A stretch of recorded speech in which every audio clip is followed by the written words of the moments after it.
I have just launched a mastermind called the Circle of Influence, where I'll be taking you under my wing to show you how to build a platform online that generates an income for you so that you can have more freedom in your life. I'm also going to show you how to become a powerful influencer online so that you can score interviews and so you can get exposure on major publications and platforms. And I'm going to even show you how to build these platforms yourself, such as a website, a podcast, a YouTube channel, and a social media following so that you can get your message out there to millions. I'm also going to show you how to network with other incredible leaders online so that you can interview them and so that you can collaborate with them and really show you how to refine your story so that you can share it in an unforgettable way to score more interviews, to score book deals, and to gain more speaking opportunities so that you can become a powerhouse leader.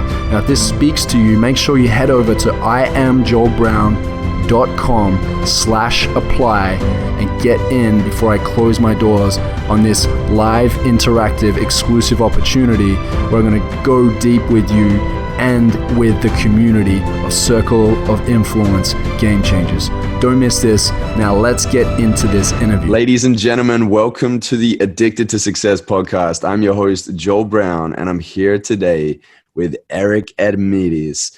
And Eric is the founder of WildFit. He's not just the founder of WildFit. He is an incredible speaker and coach. I had the awesome opportunity to meet Eric out in Sardinia, Italy, at A-Fest. And the first session I ever had with Eric, he was teaching us how to powerfully public speak and how to connect with others on a deep and transformational level. And Eric just blew my mind. The way that he shows up is just, it's game changing. And the way that he cares so much about your health and what you put in your body and how you do it is just so amazing, because I feel like there's so many people out there that are, come in with their opinions. Eric is so science-based and he understands what he's teaching, and he has such a passion for it. So I'm so excited for you to learn more about Eric and WildFit and everything that he does in this world that lights him up. So Eric, thank you so much for joining us on the Addicted to Success podcast. You're most welcome. Thanks for having me. Eric, let's jump straight into it. What fascinates you in the health field? I'm fascinated by so many things in the health field. I'm fascinated by why people know what to do and then don't do it. I'm fascinated by why people know what not to do and then they do that. I'm fascinated by that. And I'm fascinated by why governments recommend foods that they know are going to cause healthcare problems long term. I'm fascinated by these things. And I have been for over 20 years. I have to say this in the simplest terms possible. All of this effort people are putting into their success, into their happiness, the truth of it is the single best investment anybody ever make in their quality of life and their happiness is to get their relationship with air, water, and food and exercise right. And it's amazing how many things start to go right when you do that. Yeah, it's powerful stuff. So could you break down for us your typical day-by-day habits? Because, with Addicted to Success, in our community, we focus heavily on our habits.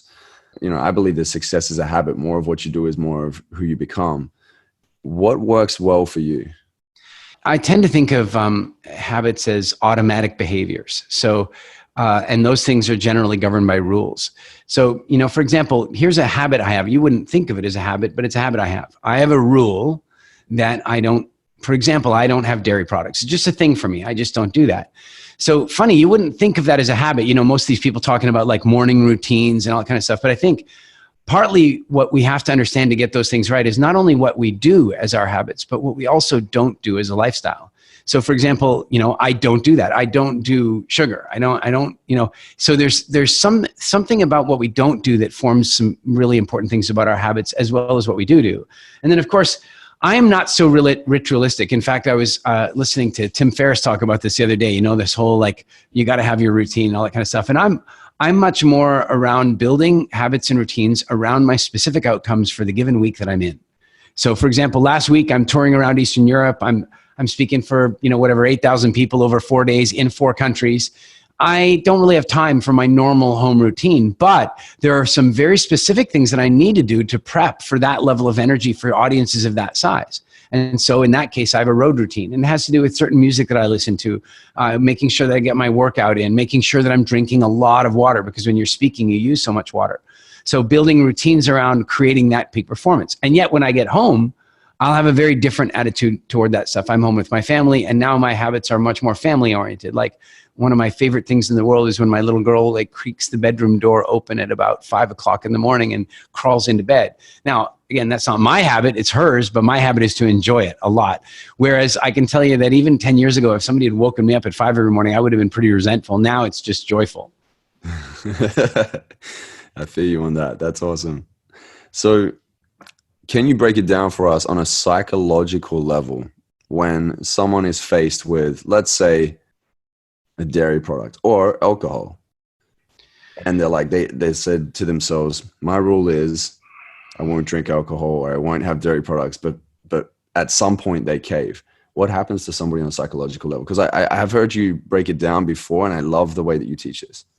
There are a number of different things that drive us to eat or drink something. And frankly, our nutritional sustenance is way down the list. Like, the fact is, most of what we eat isn't really about our health or survival. It's about making us feel differently than we did in the moment before.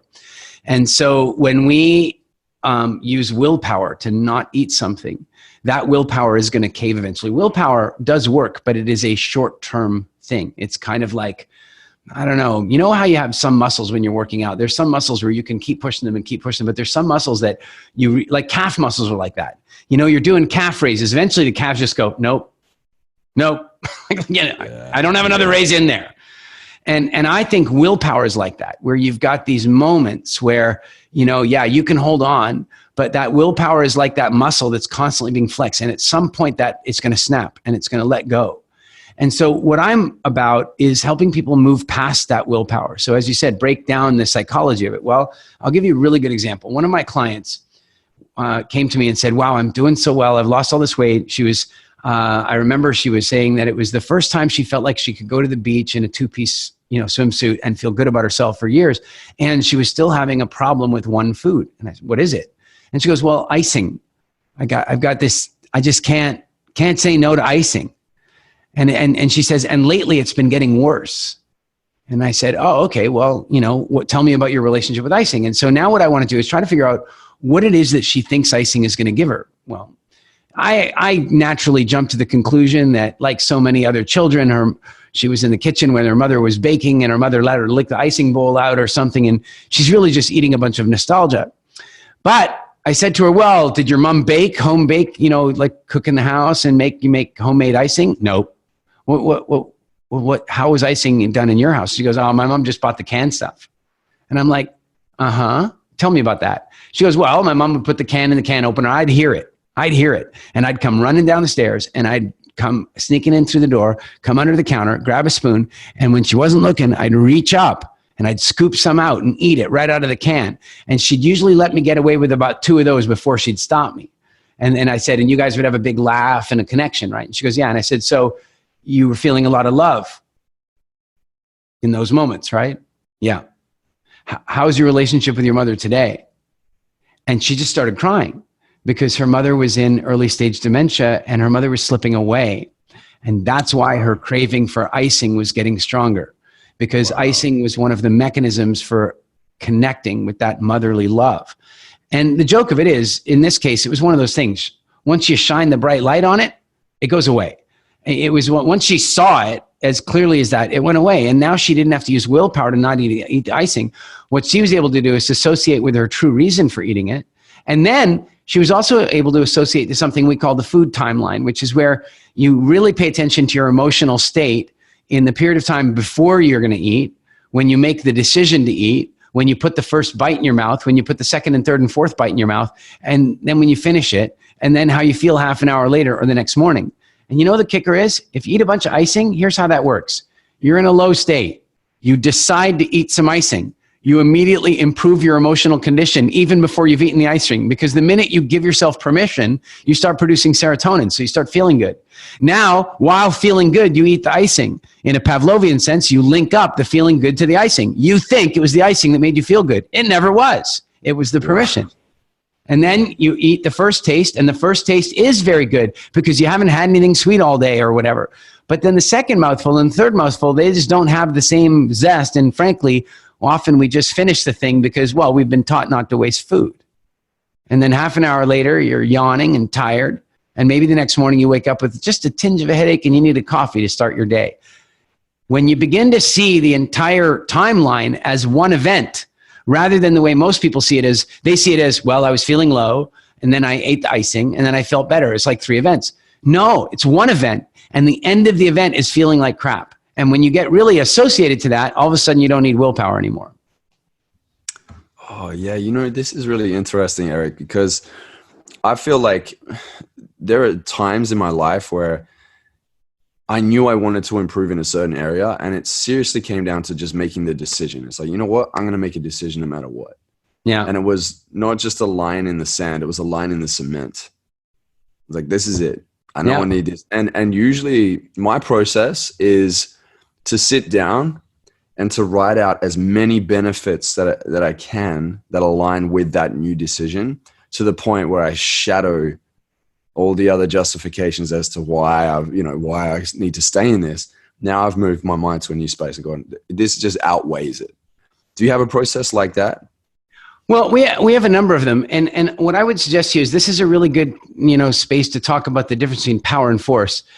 What's going on for a lot of people is, December 31st comes along and they look down at their belly or the way they feel, and they're like, I got to make some changes. I got to drink less. I got to eat less. I got to work out more, whatever. And very often they'll do along the lines you're describing. They'll come up with a lot of leverage, right? Like, I got to do it for all these reasons. But as long as they're still having to force the behavior, let me put it in more gentle terms. If you want to eat something, you're going to eat it. You are. If you want to eat it, you're going to eat it. Sure, you might decide not to for a period of time, but then you're going to have a really good day at work and you're going to want to celebrate. You're going to eat it. Or you're going to have a really bad day at work and you're going to need to commiserate and you're going to eat it. Or something really terrible is going to happen in your life and you're feeling empty, and then some trigger is going to come along. And so as long as you still regarded it as food, as long as you still wanted it, you will one day cave to the want. And so what I believe we have to do is work to eliminate the want entirely, to get to the place. Like, I'll give you, this is such a neat version of this, that I was sitting having a discussion one evening in Jamaica with the president of WildFit, Andrea, and one of the founders of Zumba, and the chief marketing officer of Zumba. And, he was talking about marketing frequencies, brand frequencies. And he said, well, what do you think the pervasive message or frequency of WildFit is? And we sat and talked about it. And in the end, I think we arrived at the place where ultimately it's about freedom. Freedom from eating certain things and freedom to eat certain things. Freedom. And so we had that conversation. And then the next morning, we're in the buffet at the hotel. We're having a meal. And a guy walks out of the buffet area and he spots me. And he walks up and he goes, Eric, he goes, you're Eric from WildFit. And I go, yes, I am. And he goes, I can't believe I just want to thank you. And I'm like, okay, what for? And he says, I want to thank you for my freedom. And the three of us all looked at each other like, who set this up, right? Like, no way is this happening after we just had this meeting. It's like, it's a setup. Who paid him? What's going on? No, Jeffrey suddenly turns to him. Jeffrey from Zoom turns to him and he goes, wait, what does freedom mean to you? And he says, oh, it means I just walked through the buffet and I didn't even notice that they had donuts and muffins and cookies. And I came out the other side and I thought, that's weird. A hotel like this usually has that stuff and I didn't even see it. So I turned back around and looked inside and there they were. But I hadn't even seen them. They weren't calling to me. I don't want them. I'm not interested. I'm free. That's the goal. So his, the RAS, the reticular activating system, was no longer looking for this. Yeah, exactly. Exactly. Yeah. He got to the point where he didn't want it anymore. And that's why I'm saying, like, again, similar conversation. I had this guy walk up to me in Scandinavia one day. He goes, I've heard really good things about your WildFit program. I've seen people's before, after transformations, even my friends. He goes, but I can't do it. I'm like, why not? And he goes, because I value my freedom too much. And I said, okay, what does that mean to you? And he goes, well, I just feel free right now. And I said, okay, well, hold on. What does that really mean? And he goes, well, it means that I can eat what I want, when I want, as much as I want, anytime that I want. Fair enough. That's a good definition for freedom, I'd say. I said, but are you free to not eat what you don't want to eat when you wish you wouldn't eat it? And he goes, huh? What? And And I said, well, hold on a minute.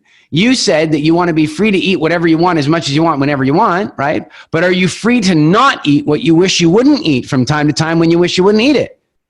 And he goes, I don't know if I understand. I said, all right, you like pizza, right? He goes, yeah, I have to eat pizza. And I said, well, we just had lunch. So if I brought a pizza over here, would you eat it? And he goes, yeah. And I go, but we just had lunch. You're full. And he goes, yeah, but it's pizza. I said, so you're not free of pizza, are you? And he goes, no, I have to eat it. And I said, are there other foods that you're not free of? And he goes, yeah, ice cream, cookies. And I said, wouldn't you like to be free of them? And he goes, yes. Okay, I'll do the program. By the way, he lost something like 45 kilograms and completely transformed his life with freedom. Oh, that's incredible.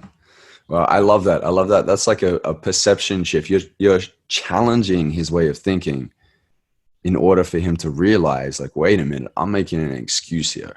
Yeah. This is possible. And, mostly we are.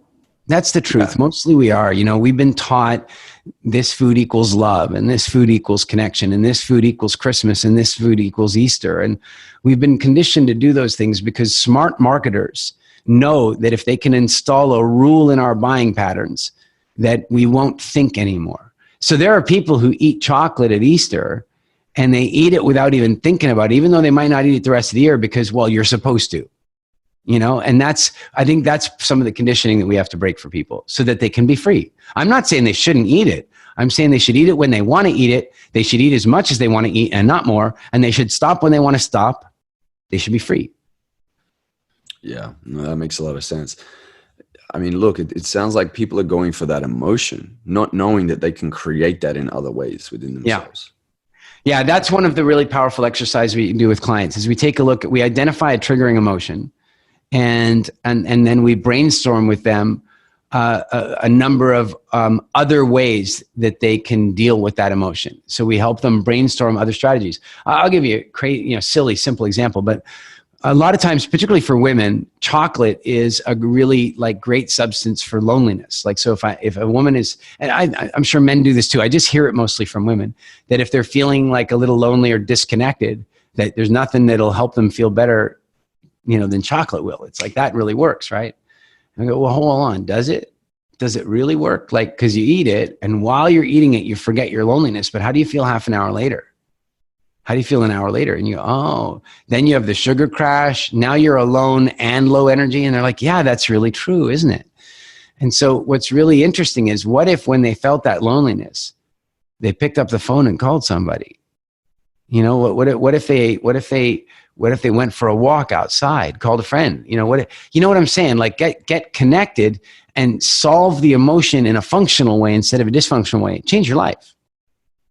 Yeah. So one of the things that I think is an important conversation is this conversation around alcohol, right? Because it's been injected into our culture as it's good, sit back and have a beer, and I get everything in balance. I know that you and I were at a party. We're in Bali. We're here in Bali, Indonesia. Yeah. And drinks will come around and I asked, drinking? You said, no, I don't drink alcohol. How did you break through this? Because I know at some point you would have, had alcohol. And I'm sure you have a lot of people that come to you, because I know that for me, if I do start to get into this pattern of having probably more drinks than I should, I notice that it affects my creativity. It affects my sleep. It feels like I'm getting this, amazing experience on the front end, but on the back end, I've taken the loan out and I need to pay for it. So I had first of all, I have no judgment about alcohol. My wife drinks from time to time. She'll have a glass of champagne here or there 3-4 times a year. And I'm not anti-alcohol. I just, in my life, what happened was my father was struggling with alcoholism through most of my childhood. My brother became an alcoholic. I think he had quit drinking before he was legally allowed to drink. He was going to kill himself. And so I watched all that stuff happening around me, and I didn't have a particularly unhealthy relationship with alcohol. I only got drunk a few times in my life, but this one night I got drunk and I didn't like my behavior in the morning, and I was sick, vomiting. And I remember I just made this deal with God, it's like, help me out here. If you just help me to feel a little better, I'll never drink again. And I know a lot of people say that. I know a lot of people say it, but I kept the promise. And I didn't actually mean for it to be like permanent. I just made the deal with myself that I wouldn't drink for like 6 months. And then by the end of 6 months, I just had no interest in it anymore. Now, I'll give you one clue about this, in my opinion. And you already dropped a big clue. And that is that alcohol is very often like any, alcohol oddly is a stimulant and a depressant, but like any of those things, it is a loan. So it's giving you something right now that you'll have to pay back later, and you'll have to pay it back with interest in many cases. And the longer you use it, it's like loan sharking interest. It gets worse and worse. So ultimately, one of the reasons people like alcohol so much is that as they were growing up, they were conditioned not to be themselves. So, if you watch kids, when a kid has a temper tantrum, it's like, freaking out and vocalizing. Nobody was born afraid of public speaking. Every kid's a good public speaker. If you've ever been on a plane with a 2-year-old, you know this to be true, right? Like, we're all totally happy to be ourselves, right? But then we start to grow up and somebody tells us about using indoor voices or think before you speak or whatever. And we start to become who society wants us to become.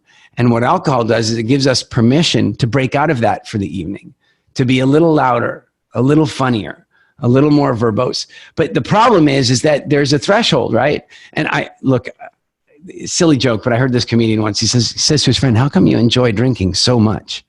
And he goes, "Well, going out for a couple of nice drinks enhances and magnifies my personality." And he goes, "Yeah, but what if you're an asshole?"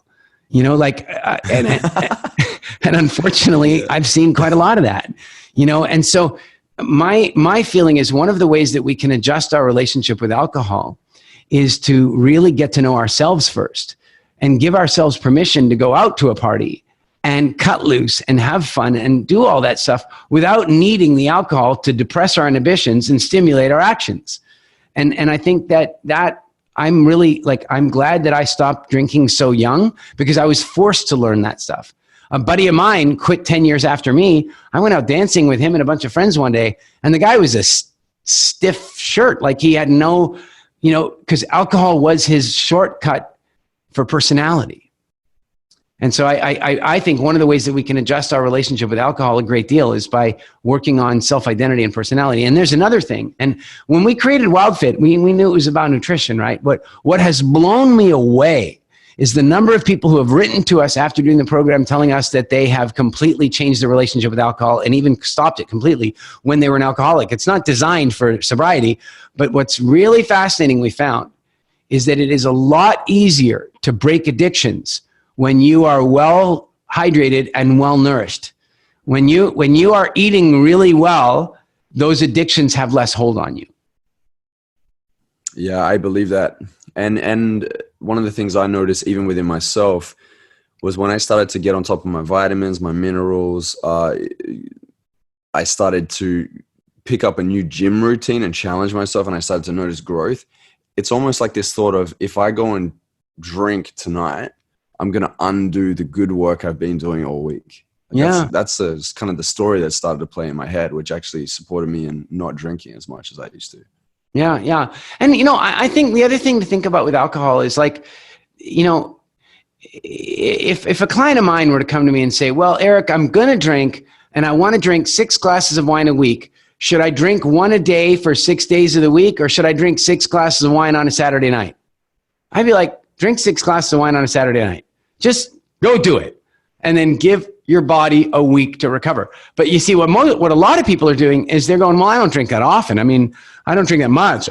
I just have one glass of wine every night before I go to bed." Really? Because I'm going to think that doing that to the body every single day is worse than doing a larger amount once in the week when your liver has a chance to recover and you have a chance to cleanse and a chance to sleep properly all week long. And so I'm not against alcohol. I'm just thinking it should be an occasion thing. And frankly, look, the minute anything is like daily and hard to give up, you got to question that relationship. you have all these people like weighing up like how they should drink. And I'm really of the opinion that it's not about the overall quantity. It's about the frequency and regularity. So I would rather have a client that drinks, on a Saturday night and has as much as they want, rather than somebody who drinks a little single bit every day. Because if you drink one glass of wine every night, that has an impact on your sleep. And it has an impact on your liver, and it doesn't give your body a break. Whereas if you just drink once a week and now your body has a chance to cleanse, it has a chance to recover, you're sleeping well the rest of the week, hey, I'm all for going out and having a good time. I'm just thinking once something gets to the point where it's like daily and tough to give up, you got to question that relationship. Yeah, for sure. You often work with people when it comes to breaking through their limiting beliefs. I know a lot of people that come to your events, they have this fear of rejection and, I'm not good enough. And I know that this also can play into, they medicate themselves with food in the process, right? Yeah. How do we interrupt this story or this pattern of people copping out on themselves because they're scared, with this whole, I'm not good enough conversation? What's your process there? There's a process that we take our clients through. We do it at our retreats, and we're doing it at the upcoming Quantum Shift program. But it's really a step-by-step strategy for building self-esteem. And the trouble is that most of us have externalized. We've outsourced our sense of self-esteem. In other words, it's what people comment. Did we get enough likes? How did people give feedback on whatever we're doing? Like, we outsource our self-esteem. And the truth is that really, the simplest way to build self-esteem is to do what you wish you would do. It's to do what you want you to be doing. And so, what we do is we construct a list of things that we know to be self-esteem boosting and things that we know to be self-esteem destroying. So, for example, if you want to go to the gym tomorrow and you go to the gym, your self-esteem takes a little bit of an uptick. It's like, yeah, see, I followed through.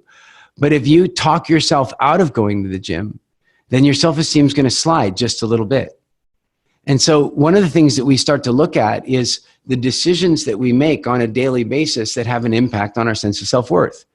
And so rather than trying to do some big quick fix and, I'm going to look, we can go to some big seminar, or, we can go out and learn mantras or go on some retreat. And it's like, I am worthy. I am worthy. I am worthy. And it's like, okay, I'm fixed, right? I'm like, well, why don't you do this?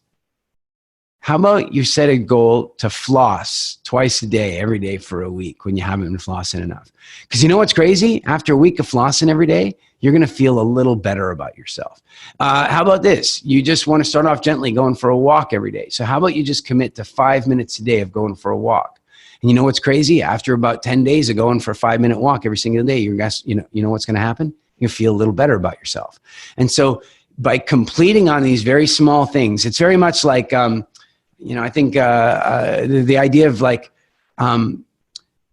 building self-esteem through your own behavior and insourcing how you feel about yourself. It's not about what other people think. It's about what you think of you. And what you think of you is entirely based on whether or not you're behaving in accordance with your sense of identity. And so if you're like, wow, I really wish I wouldn't eat all this chocolate cake, and you go eat the chocolate cake, then guess what? You feel a little worse about yourself.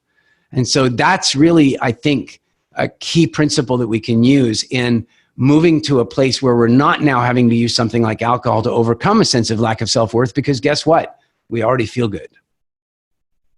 Yeah, I love this. You commented on one of the videos I put up yesterday about identity, changing your identity by stepping out of your comfort zone. And I also had James Clear, who's the author of Atomic Habits, on the podcast. And I think you and him would definitely vibe. I know that your work definitely aligns with each other. But James talked a lot about this whole identity shift, and we can recreate amazing habits through identity shifts. And one of the things was that when you wake up every morning and you make your bed, it's just like a little habit, right? But you're teaching and showing yourself in reality that you are a man or a woman of your word, that you're disciplined. So the story now becomes, I'm disciplined, and it starts to leak into other areas of your life.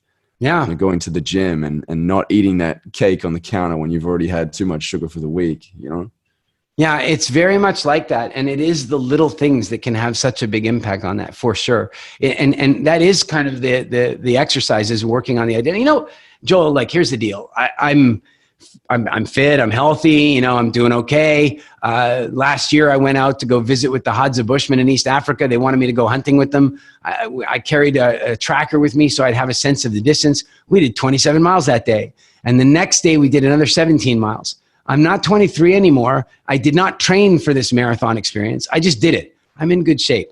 But you know what was really crazy is I started feeling like, you know, I don't fill a shirt the way I'd like to, or, you know, my midsection, like, even though I'm in good cardio shape and I can run, you know, and I can do all this stuff, I was like, but you know what I noticed about myself is identity. And my identity was that I don't like working out. I had this identity. I don't like working out. And I was like, oh, wow, isn't that interesting? Where did I get that identity from? I thought. And so I thought, all right, well, you know what? I want to figure this out. And so I found a personal trainer that I really liked and had a lot of rapport with. I went to him, talked to him about what ultimately my goals were. And I told him that I felt like one of the reasons I'd never figured out the identity piece before was that, frankly, you got to probably, I mean, you know, I guess as you get older, it's not, your body's not quite so responsive, but I feel like you got to work out for a good 6-8 weeks before you actually start seeing things changing on your body. That's a long time to go without progress, right? Without feeling a real sense of progress. And so I went to him and I said, this is a problem for me. Like I really, and he's like, well, hold on. I think we can do this. And I think we can do that. And he was a professional competitive level bodybuilder. So he's a sculptor, not just a personal trainer. So he said, if you commit to this with me, we'll make it happen. And I worked out like 5 days a week for the next 6 weeks with him. And all of a sudden my t-shirts, where the seam used to be, the shoulder was on this side. It was like, oh, now my shoulder comes out past the seam. And I saw it in the measurements. And then the progress was motivating. And then that made me want to do it even more. And I got to tell you, the transformation in my life is wholesale. Now, even when I have an injury in my shoulder at the moment, I have to fight with myself not to work out to let my shoulder heal, because my identity has changed to I am absolutely somebody who works out. Yeah. Wow. Thank you for sharing that with us. That's such a great example. Yeah. I had somebody recently that I was coaching, and they came from one of our events that we held out here in Bali. And we had like a group call, and there was 30 of them on the call, and they all talked about how amazing it felt after the event and these things that they've changed in their life. And one of them was feeling a little bit down on herself. And I asked her, what's your experience? And she said, well, I kind of feel like crap. You know, I'm listening to all these people that say that you know, they've experienced this and experienced that. And I said, so you're in comparison right now? She's like, yeah, I am. And I said, what are you comparing to? She's like, oh, they've experienced this and that. And I said, but how do we measure transformation, right? How do we do that? How do you know that somebody's like, let's say, raise their level of consciousness? Or because there's so many factors that are brought into account, and there is no measuring system for it. The thing that I do like about you know, going to the gym is physically you can actually see it. And I think that that's what we as humans constantly are looking for, is how do we, you know, measure it through the eye, right? How do we see it ourselves first to believe that it's possible, rather than actually feeling into it more in ourselves and going, wait a minute, I feel a little bit better today. I'm not thinking as many negative thoughts about myself. That's a shift. Even if it's a 1%, it's a shift. Yeah, very true. It is. And you know, when that's a really important distinction about how big a change you have to make. You know, the reason that our program is called Quantum Shift, it's really simple. I'm sick and tired of all these people with their programs about, we're going to help you make a quantum change in your life, a quantum leap. And I'm like, dude, quantum isn't big. It's small. Quantum is super small. In fact, a quantum is the smallest version of a thing that is still that thing, that if you broke it down every smaller, it wouldn't even be that thing anymore. So like, you know, a quantum is very small, and real significant personal transformation exists at the quantum level, at the quantums of human behavior, values, beliefs, automatic behaviors and rituals, self-esteem. These are quantums. And when we change those things, we change everything. Maybe if we change those things on Monday, we maybe don't change a lot on Tuesday, but I'm telling you what, by Friday, we're a different person, because there's first of all, there's the compounded effect of making one quantum change in one area of life over time. But then there's the quantum impact of making many quantum changes, or the compounded impact of making many quantum changes like together. And it's so much more effective than this old school method of we're just going to change everything overnight. We can do some stuff like that. There's no question.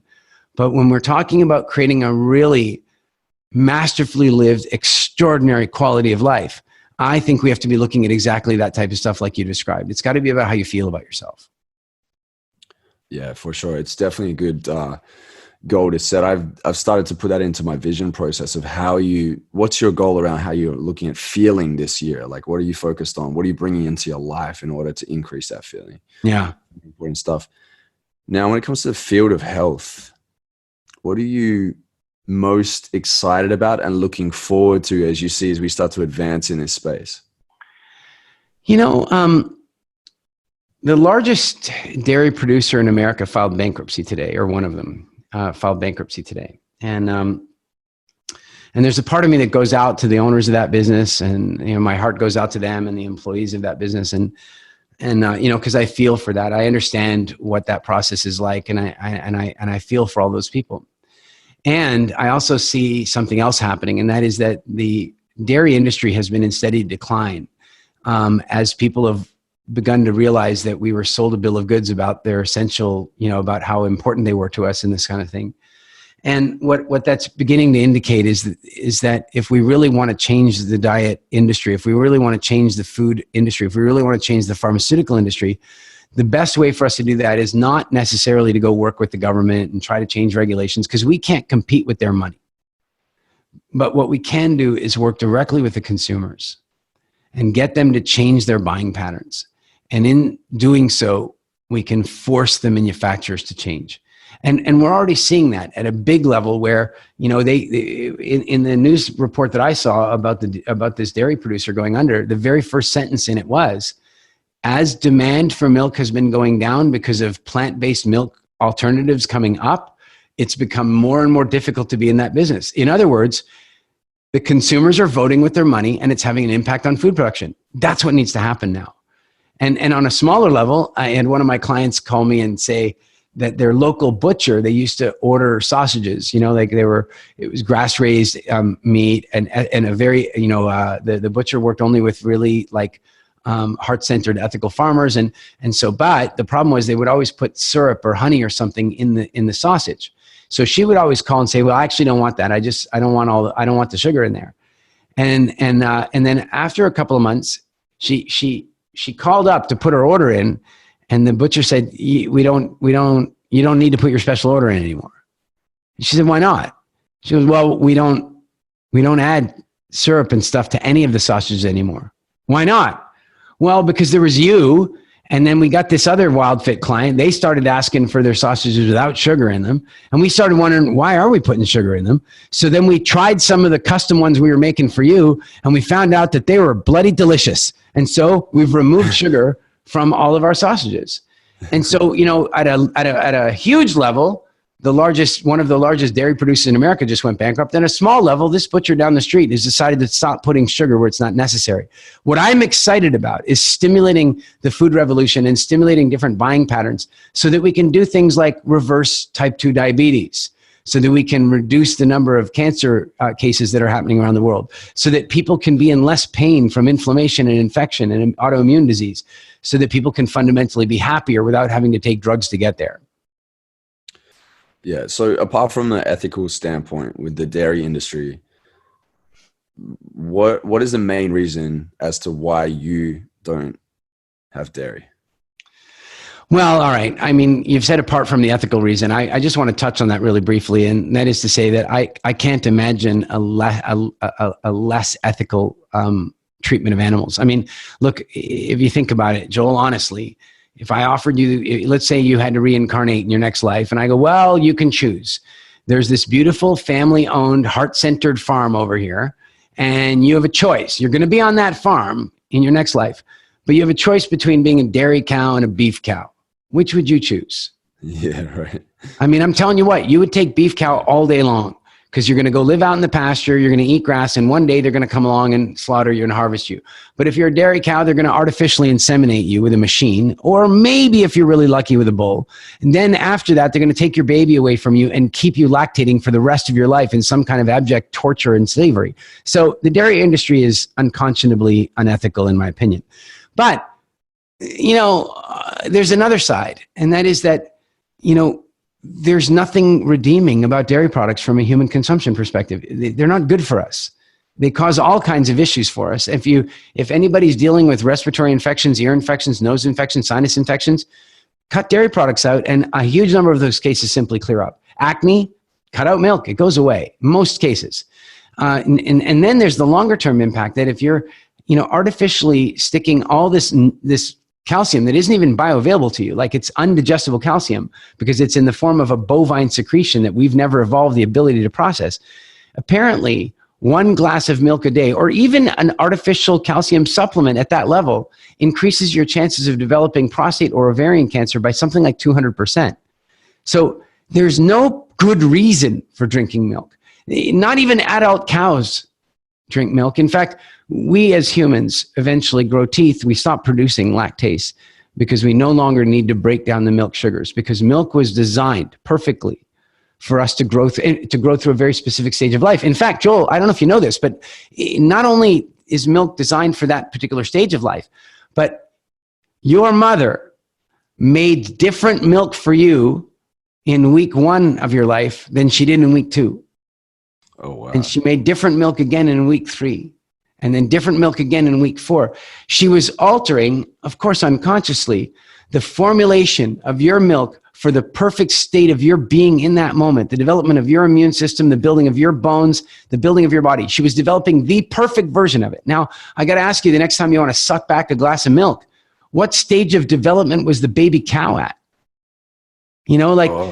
It's just not right, in my opinion. There's a bunch of other reasons. Again, we can go to one that crosses both the personal and the ethical, but that is that in America, and by the way, just because it's in America doesn't mean it's not happening in Australia. It doesn't mean it's not happening in the United Kingdom. I just happen to have the statistic for America. 1 in 5 cows in the United States is suffering with antibiotic-resistant mastitis. In other words, a painful boob infection. And then we still plug them into the machine, even though it's unbelievably painful for them. And then you end up with milk that is tainted by the infected fluids from the mastitis infection. And this became so prolific that the dairy industry had to go to the FDA and apply for an increased pus supply. There's a certain amount of pus that can be in the milk before it's considered not safe. We need to improve that. We need to increase that because we just can't control the supply anymore. So now you're dealing with a majorly unethical problem, and that is milking cows while it's painful. And secondly, giving this to people to drink. I'm not a fan. Yeah, you sold it to me for sure. I remember when I was a little kid, I had a cup of milk in my hand, and my granddad would have, and he had rice milk and maybe some other types of milk that was non-dairy. And he asked me, he's like, "Have you got your floppy ears?" I said, "No." He goes, "Do you have a tail?" I said, "No." And he goes, "Why are you drinking milk then?" Do you have 4 stomachs? Right. So yeah, it gets you thinking. It does for sure. And I do like that you broke down like what happens in the body as well. I heard you talking a little bit more about that. And my goal this year is to bring my body into a very like well-balanced alkaline state, because I know like coffees, alcohol, dairy, all these things brings your body into inflammation, right? One of the principles of WildFit that we really get into in a more deep terms when we're coaching clients is that the body is okay. Let's touch on something. Earlier you said something about balance and moderation. So one of the expressions of WildFit is that everything in moderation includes your health. So the minute somebody chooses to live with everything in moderation, well, what they're choosing is to live with moderate health. And that's because we're not designed for everything in moderation. We're actually designed a little bit differently. For example, one of the things that we're designed for is seasonal rotation of foods. Our ancestors lived with seasonal changes. In other words, There was no plant that was available every day all year long. And the idea of a recommended daily allowance is a farcical idea. I mean, you couldn't go out into nature and hunt and gather all the foods necessary to achieve the RDA of America. It's just not possible. We're not meant to have an RDA. We're meant to have a recommended annual allowance. Yeah, there are some things we need daily. We need water daily. We need air daily. But beyond that, there's nothing you need daily, right? When you eat something like, you go out and have a nice, big, free-range organic steak, assuming you're not a vegan, then your body gets a bunch of fats and complex amino acid chains, proteins, what have you. It gets B12, but it holds on to that stuff for weeks. So it's not like you have to go do it again the very next day. And I think that's something that people don't often understand, is that here's an example, Joel, is that your pancreas is a dual function organ. It has the capacity to produce insulin when you eat carbs, and it has the capacity to produce glucagon when you're not eating carbs. Well, most people eat carbs every single day, and as a consequence, their pancreas is constantly producing insulin and never producing glucagon, so it's out of balance. And the body needs to go through that cyclical change. But what's just as bad as eating sugar every day, in my opinion, is going keto as a lifestyle. Keto is an incredibly valuable and powerful place to take your body from time to time, but it's not a lifestyle any more than eating carbs every single day is a lifestyle. I've been out hunting and gathering at the bush, and let me tell you right now, when fruit's in season, they eat it. They're not keto that day. When they find a beehive, they crack that baby open and they pull the honey out by the handful and eat the sugar. They're not keto that day. We're meant to have cycles. Yeah, powerful points. Have you seen the documentary Game Changers? I haven't seen it yet. I've seen bits of it, and I've seen some of the claims that are made out of it, and I'm going to do a breakdown of it. Although I got to tell you, I think it was, I can't think of Rob Wolf or Chris Kessler. One of them has already done an incredible breakdown of it. It's like any of these other movies that are effectively politicized vegan propaganda. Like one of the claims in the movie, said that 94% of early death can be linked to meat eating. Well, Joel, let me tell you right now, 100% of early death can be linked to breathing. They take these statistics and use them to make a manipulative point for a political agenda. Here's another example. I don't think this is in Game Changers, but it is in another one where they're talking about all the fires that are burning, that have been burning in the Amazon, and how it's the beef industry that's doing that. And you know what? Yes, the beef industry is contributing to that. But do you know that something like 1/3 of the deforestation of Mexico is for avocado plantations? The vegans are doing it. But, you don't hear that version of the story in their pro-vegan movie. And I'm not really interested in that. I was a vegan for many, many years.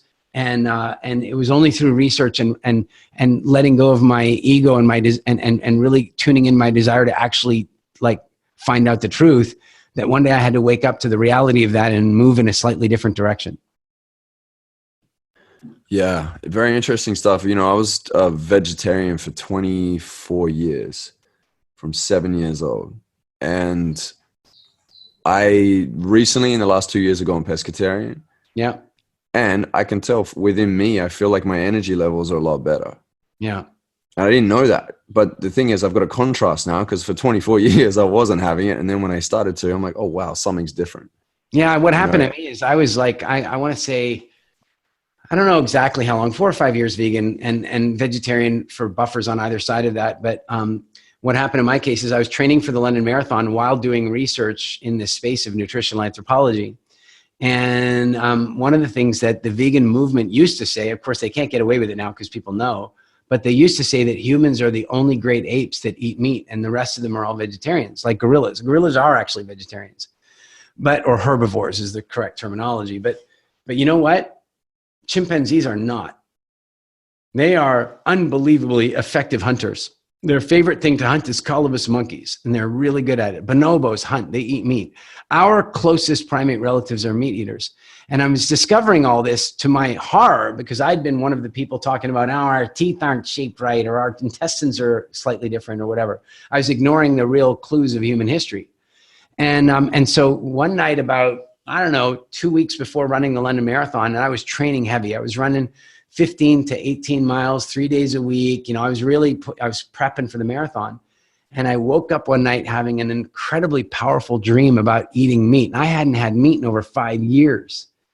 And what that said to me is, that's not an addiction. That's not an emotional connection. That is my physical body calling for something. Because guess what? I'm pushing my body to the very edge by training for a marathon, and it's asking for some stuff. And you know what? I switched to pescatarian at that point, like you did, changed my entire experience of life. Yeah, fascinating stuff. This is like intuitive eating, right? Would you say that that's what you would call it, intuitive eating? Conscious is better than intuitive. And I'll tell you why. Intuitive means like, oh, I just listen to myself. And you can't. There's something called the evolution gap. And the evolution gap is basically, kind of works like this. Human evolution used to be kind of directly related to our social construct. So, our evolution was kind of happening in lockstep with our lifestyle. But about 15,000 years ago, we figured out agriculture. And so we started changing our lifestyle much more rapidly than we could evolve to be different. So the reality is, you and I have the DNA of a hunter-gatherer. We do. So does everybody on Earth ultimately have that DNA. And one of the troubles is that starting 15,000 years ago, our civilization started taking a bit of a turn away from our evolution. And our evolution could never keep up with that, because evolution moved way too slowly for that. And that gap we call the evolution gap. And that gap is one of the reasons we can't just be intuitive about our eating. Because here's an example. If you and I are walking along in Africa, say where this rhino is 100,000 years ago, right? We're walking along and it's 100,000, and we see a tree or a bush and it's full of fruit. We're not going to look at each other and go, "Oh, Joel, I'm on keto at the moment." Like we're going to walk up to that bush and we're going to go and eat the berries. And you know what's going to happen is, after we eat the berries, we're going to have a blood sugar spike, which is going to cause an insulin rush, which is going to break down the blood sugar, which is going to leave us with insulin shock, which is going to make us hungry and make us eat more berries. And so we're going to eat more berries to the point that we even, like maybe our bellies get overly full. This may seem like a bad design, except that if the berries are on the trees, what that tells us is that it's late summer or early fall, and the next season coming around the corner is winter, which means a long, dry drought. And so we better eat everything we can right now. And so we have a natural instinct that when we eat sugar, it makes us crave sugar. Well, if you're an intuitive eater, that means that what you're going to do is eat sugar, and you're going to intuit that you need sugar. Well, we have to be as conscious eaters, a combination between really spiritual intuition combined with really grounded consciousness about why we're eating, what we're eating, when we're eating it. Yeah, that's such a great differentiator there when you break that down. I love that. So we have a lot of entrepreneurs that listen to the Addicted to Success podcast. And for an entrepreneur, energy is a really important commodity. What can we start introducing into our diet and even taking out, apart from the obvious things that we've broken down, in order to increase our energy levels as entrepreneurs? All right.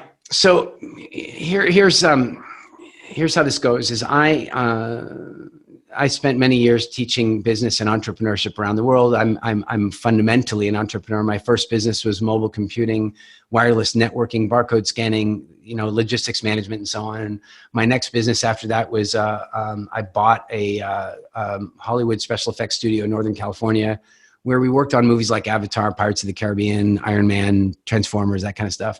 And while I was running that company, we started another company that made 3D cameras, and we started another company that did high fidelity medical simulation for the US Army.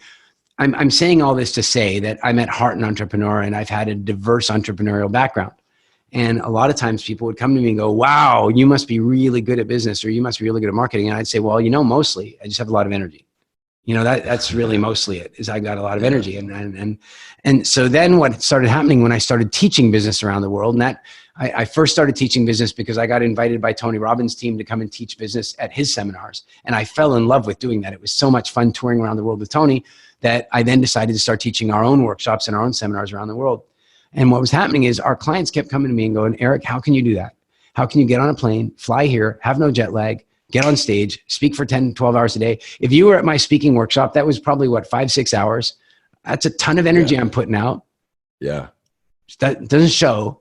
And so people would come to me and go, where does all that energy come from? And I go, well, do you really want to know? And then now I get to the point of having to answer your question.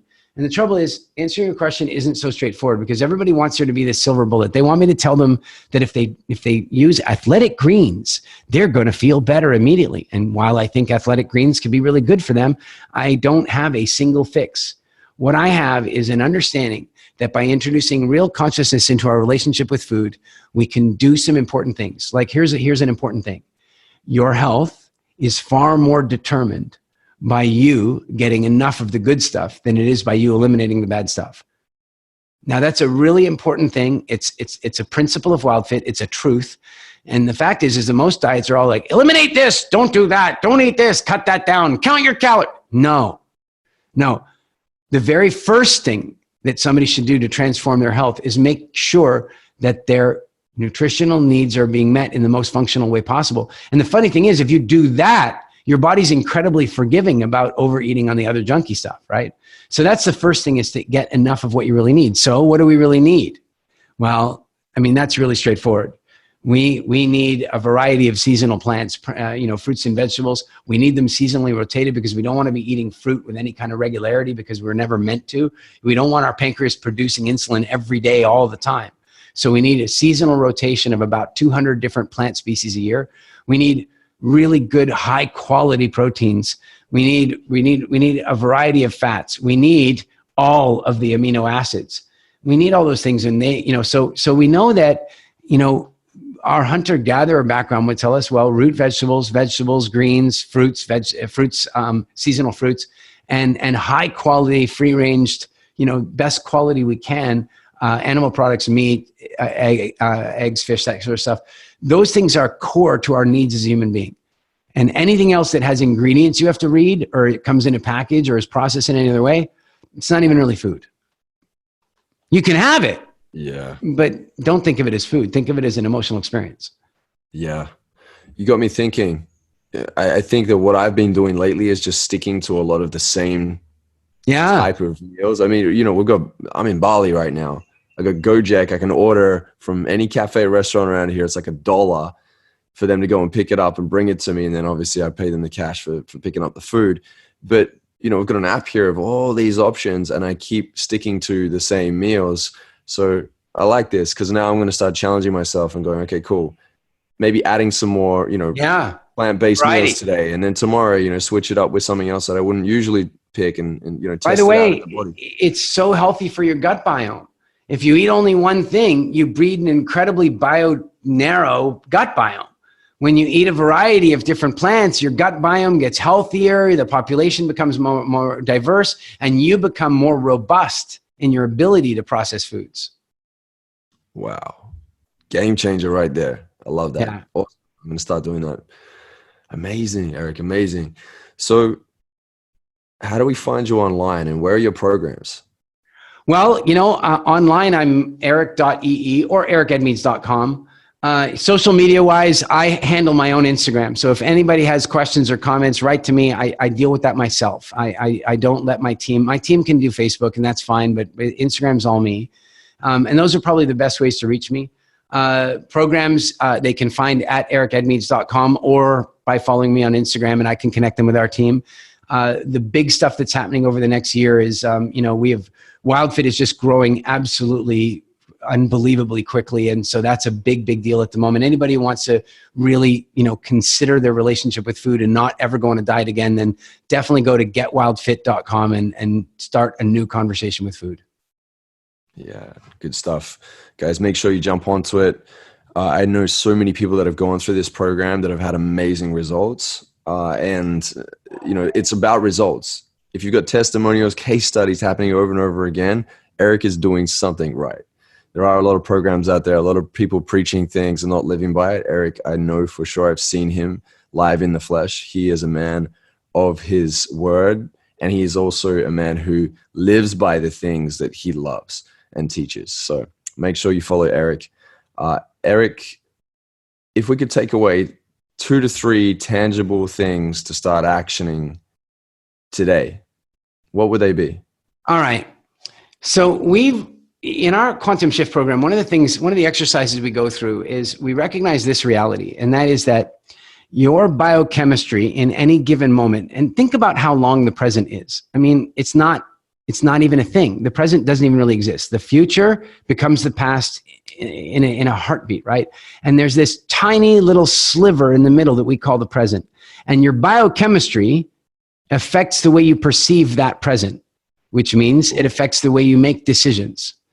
And so if you're in a scarcity mentality or you are fear-based with lots of adrenaline in your system, then the world is going to look scary to you and the world is going to look fundamentally pessimistic to you.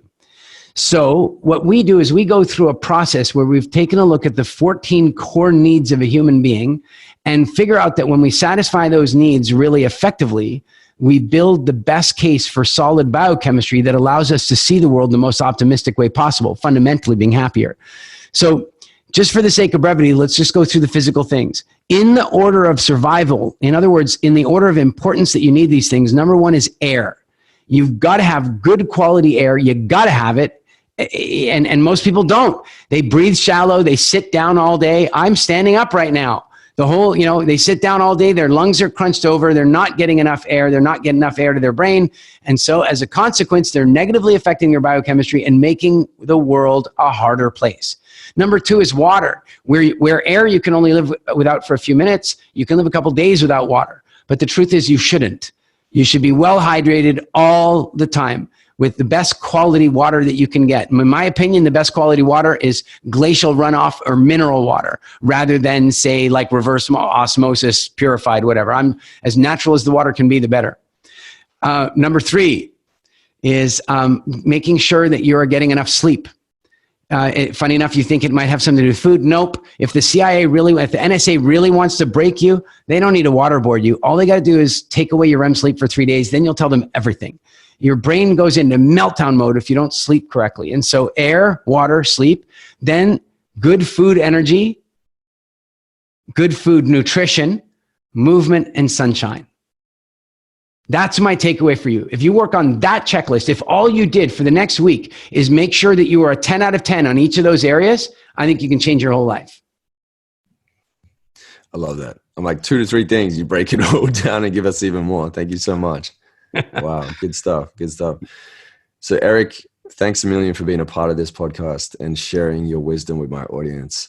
If you're listening right now, make sure that you are implementing the things that Eric has taught you. And also, if you haven't been noting these things down, go back and listen to the episode again.